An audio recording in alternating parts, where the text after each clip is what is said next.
पवित्र महीना है, उसमें थोड़े से एफर्ट्स जो रेगुलर अपन काम करते हैं उससे थोड़े एफर्ट्स अपन 1 घंटा 2 घंटे ज़्यादा देते हैं तो ये प्रॉब्लम शायद ये महीने भरे में जितने कम कर सकते हैं उतने कम करने के हिसाब से अपन ने ये भूला है। अभी कुछ प्रॉब्लम्स ऐसे हैं कि जो ये 15 दिन में 8 दिन में सॉल्व होने वाले नहीं है, क्योंकि ये परमानेंट प्रॉब्लम है, उस पर सोल्यूशन निकालना अपना चालू है। सबसे बड़ा प्रॉब्लम अपना ये एरिया का साफ सफाई का जो प्रॉब्लम है, यहाँ पे यादव साहब उपस्थित है, सब एसआई है,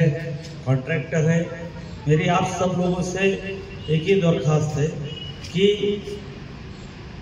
हमारे को सख्ती से पेश आने के लिए मत बोलो। ऐसा है कि आपने जो भी प्रॉब्लम बोले वो सही बात है, होंगे प्रॉब्लम, अतिक्रमण होगा, जो भी है, लेकिन साफ सफाई और अतिक्रमण उसमें बहुत ज़्यादा फर्क है। जहाँ अतिक्रमण है वो नहीं हुआ साफ, हम समझ सकते हैं, ऐसे 10 स्पॉट होंगे, लेकिन 10 स्पॉट के बजाय 90% साफ सफाई तो होने को ना,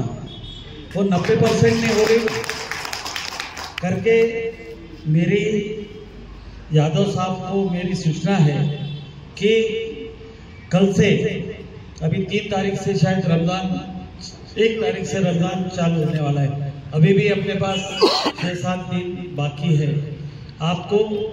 एक और कहीं से भी टीम बुला के, एक तो पहला टप्पा ये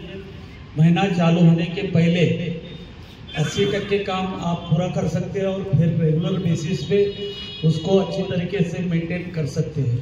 जैसा आपने अभी बोला कि वो जो रास्ते की गाड़ी की साफ करते हैं, वो गाड़ी जैसा एडवोकेट सोहेब साहब ने बोला कि हमने देखी नहीं, बात सही है। अगर वो बोल रहे हैं तो आपने वो गाड़ी कभी यहाँ लाई नहीं होगी, वो कलेक्टर ऑफिस के सामने घूमती, तुम्हारे स्टेडियम के सामने घूमती, आज सुबह स्टेडियम के सामने घूम रही थी वो गाड़ी। लेकिन वो भी एक बहुत बड़ा मसला है कि इधर के डिवाइडर जो बने हैं, वो डिवाइडर की गंदगी देख के ऐसा लगता है कि वो डिवाइडर नहीं रहे तो अच्छा है। तो सबसे पहला काम यह है कि आपके एरिया के जो एसआई है उनकी सबसे पहली जवाबदारी उनकी है और बाद में आपकी। मेरी मला तुम्हाला सर्वांना सांगायचं आहे एसआयला की तुम्ही जे काम करता त्या कामात आता दुसऱ्याही या आठवड्यात नको, कोणीही कॉन्ट्रॅक्टर असू द्या, कोणताही कॉन्ट्रॅक्टर त्याला स्पेअर करू नका। तुम्हाला जेवढे लेबर तिथं आहे ते या 8 दिवसात तिथं लेबर असले पाहिजे आणि मला साफसफाई पूर्ण झालेली असली पाहिजे, पूर्ण शहर स्वच्छ असलं पाहिजे त्याच्यात, कारण की तो तुमचा रेग्युलर प्रॉब्लेम आहे, तो काही पेंडिंग प्रॉब्लेम नाही आहे, हा रेग्युलर याच्यातला प्रश्न आहे। जे नाले वगैरे जे आहे ते नाल्याला स्पेशल टीम लावून, रेग्युलर टीममध्ये होत नसेल तर तुम्ही स्पेशल टीम लावा, कमिशनर साहेबांची परवानगी घ्या, माझ्याकडून त्यांना काय सूचना करायची असेल तर मी त्यांच्याशी बोलतो। 1-2 टीम स्पेशल टीम लावून पहिले एक वेळ थोडंसं 2-4 दिवसात कंप्लीट व्यवस्थित करून घ्या, मग रेग्युलर याच्यात काही प्रॉब्लेम झाला नाही। त्याच्यासाठी रेग्युलर टीमच्या व्यतिरिक्त तुम्हाला टीम लावून चेक करणं गरजेचं आहे, त्याच्याशिवाय काही रेग्युलर याच्यात ते होणार नाही। दूसरा प्रश्न पाण्याचा बोललेले आहे, तो मैं लेवलकर साहब से बात करता हूँ, उन्होंने जो कहा वो सब बात बराबर है, क्योंकि अपना पानी का मसला जो है वो तुम्हारे एरिया का नहीं है, पूरे अमरावती शहर का मसला है। कल परसों हमारे पास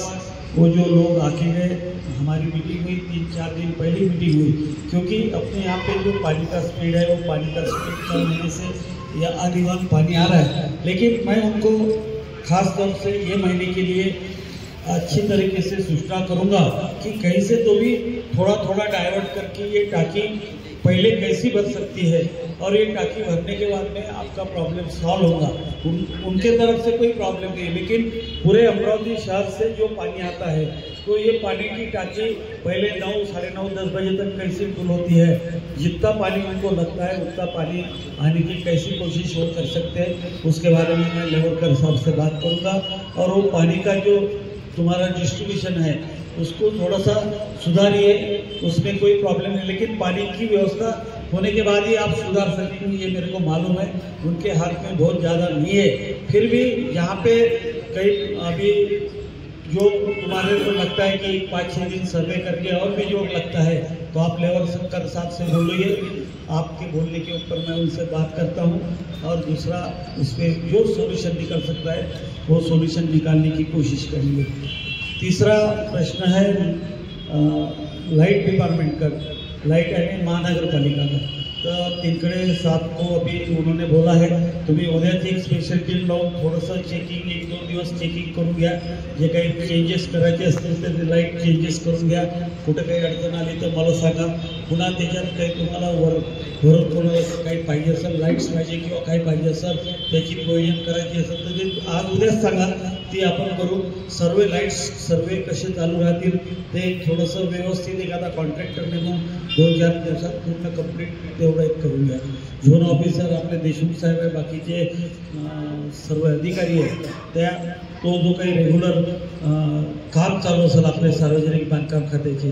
कुठं गिट्टी पडलेली असेल, कुठं काही पडलेलं असेल तर तो थोडासा एक वॉच करून घ्या। तिथं जे बांधकाम रस्त्यावर पडलेलं असेल ते जरासं व्यवस्थित तुम्ही थोडासा तुमचे तुमचे सुपरवायझर तो एक करा। तिसरं जे ABCDचं आहे तर मला वानखडे साहेब तुम्हाला एवढंच सांगतो की सर्व जेवढे DP आणि जेवढे ट्रान्सफॉर्मर आहे ते 2-3 दिवस एक स्पेशल टीम लावून पूर्ण चेक करून घ्या, कटआउट चेक करून घ्या। काही कटआउट जरी चेंज केले, काही जम्पर चेक केले तरी जो थोडा प्रॉब्लेम आहे तो प्रॉब्लेम आहे, परंतु तो कदाचित थोडा कमी होईल। रिपेअर्स जे आहे या एरियातले टॉप प्रायोरिटीने रिपेअर्स जर आज उद्या आपण, मला माहीत नाही आता आपण 100च्या 200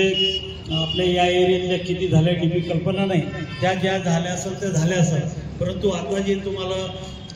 पैसे दिलेले आहे 12 करोड रुपये, त्या 12 करोडमध्ये तुमच्या इकडच्या सर्व DP ज्या 200च्या आहेत त्या 350, ज्या 100च्या आहेत त्या 200, ज्या 100च्या आहेत त्या 50च्या आहेत त्या 100, त्या सर्व प्रायोरिटीने करून घ्या। कारण की त्याच्यात आता तुमचं जवळपास सर्व अमरावती विधानसभा मतदारसंघाचं DPचं काम तरी आणि थोडंसं जे लाईन्सच्या फार क्रिटिकल आडवे लाईन किंवा पोल असेल ते त्याच्यात घेतले तरी काही हरकत नाही, ते तेवढे घ्या, पण DPचं काम जे आहे ते प्रायोरिटीनं करा। फक्त आता हे 2-3 दिवसात जिथं प्रॉब्लेम्स जास्त आहेत जसं सुप्रिया नगर आहे, तुम्हाला सगळ्यांना प्रॉब्लेम सर्वांना माहीत आहे, आणि एक ACशी बोला किंवा एक्झिक्युटिव्ह इंजिनियरशी बोला, वायरमन जे तुम्हाला तुमच्याकडे रेग्युलर किंवा स्टाफ जो आहे तो या 15 दिवसासाठी थोडासा स्टाफ जास्ती ठेवा। ब्रेकडाऊन झालं तर इमिजिएट त्याला सोल्युशन करण्यासाठी तुमच्याजवळ स्टाफ कमी असेल तर थोडासा वाटण्यासाठी तो फुल करून यांना द्यावा लागेल, कारण की शेवटी त्यांच्या हाताच्या बाहेर झालं तर ते काहीच करू शकणार नाही, कारण की मॅन पॉवर जो रेग्युलरचा आहे तो कमी आहे यांच्याकडं, आणि तुम्हाला